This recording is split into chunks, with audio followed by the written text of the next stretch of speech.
অন্নপূর্ণা যোজনার ৩,০০০ টাকা এখনও অনেকের অ্যাকাউন্টে পৌঁছয়নি।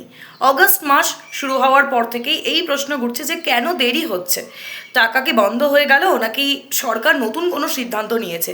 দেখুন, এই বিষয়ে রাজ্য সরকারের তরফে গুরুত্বপূর্ণ কিছু ব্যাখ্যা সামনে এসেছে, আর তা শেয়ার করতে আপনাদের সঙ্গে রয়েছি আমি অনুষ্কা।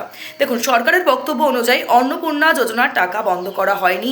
আগের মতোই যোগ্য উপভোক্তাদের মতোই কিন্তু এই অ্যাকাউন্টে ডাইরেক্ট বেনিফিট ট্রান্সফার বা ডিবিটির মাধ্যমে ৩,০০০ টাকা করে পাঠানো হবে। তবে বর্তমানে এই প্রকল্পের সুবিধাভোগীদের তথ্য ফের একবার খতিয়ে দেখা হচ্ছে, অর্থাৎ রাজ্য জুড়ে আবেদনপত্র এবং উপভোক্তাদের তথ্য যাচাইয়ের কাজ কিন্তু চলছে। সরকারের তরফে দাবি যে এই প্রক্রিয়ার উদ্দেশ্য একটাই, যাতে প্রকৃত যোগ্যরা কোনোভাবেই বঞ্চিত না হন এবং অযোগ্য কেউ যাতে করে এই প্রকল্পের সুবিধা না পান। এই যাচাইয়ের কাজ কিন্তু শুধু একটি বা দুটি এলাকায় নয়, রাজ্যের প্রতিটি বিধানসভা এলাকাতেই কিন্তু চলছে। স্থানীয় প্রশাসন, জনপ্রতিনিধি এবং সংশ্লিষ্ট দফতরের আধিকারিকরা কিন্তু এই পরীক্ষা করছেন। কোথাও যদি কোনো তথ্য ভুল থাকে বা সংশোধনের প্রয়োজন হয়, সেটিও কিন্তু এই পর্যায়ে ঠিক করে নেওয়া হচ্ছে। তাহলে কতটা গুরুত্বপূর্ণ কাজ হচ্ছে বোঝাই যাচ্ছে। ফলে স্বাভাবিকভাবেই টাকা পাঠানোর প্রক্রিয়ায় কিন্তু কিছুটা সময় লাগছে।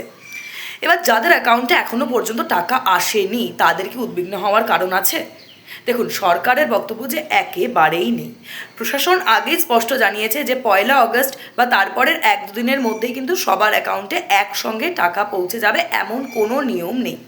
যাচাইয়ের কাজ শেষ হওয়ার সঙ্গে সঙ্গে কিন্তু ধাপে ধাপে যোগ্য উপভোক্তাদের অ্যাকাউন্টে টাকা পাঠানো হবে। অর্থাৎ যাচাই কিন্তু ভীষণভাবে গুরুত্বপূর্ণ বোঝাই যাচ্ছে বর্তমান রাজ্য সরকারের কাছে। এদিকে উত্তরবঙ্গ সফরে গিয়ে এই প্রকল্প নিয়ে আশ্বাসও দিয়েছেন মুখ্যমন্ত্রী শুভেন্দু অধিকারী।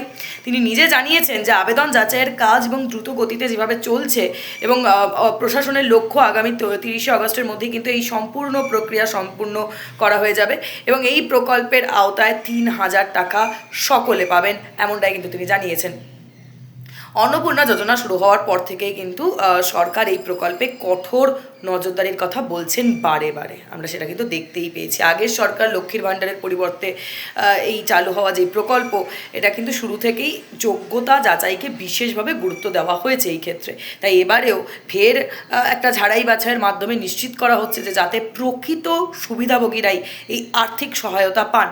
অন্নপূর্ণা যোজনার টাকা আসতে দেরি হলেও সরকার জানিয়েছে এই ক্ষেত্রে যে প্রকল্পের কাজ কিন্তু বন্ধ হয়নি। তথ্য যাচাইয়ের কাজ শেষ হলেই ধাপে ধাপে ৩,০০০ টাকা করে উপভোক্তাদের অ্যাকাউন্টে পাঠানো হবে এবং যাদের টাকা এখনও পর্যন্ত আসেনি তারা কিছুটা অপেক্ষা করুন, তাদেরকে অপেক্ষা করতে হবে। আগামী কয়েক সপ্তাহের মধ্যেই কিন্তু এই প্রক্রিয়া সম্পূর্ণ হওয়ার আশা করা হচ্ছে।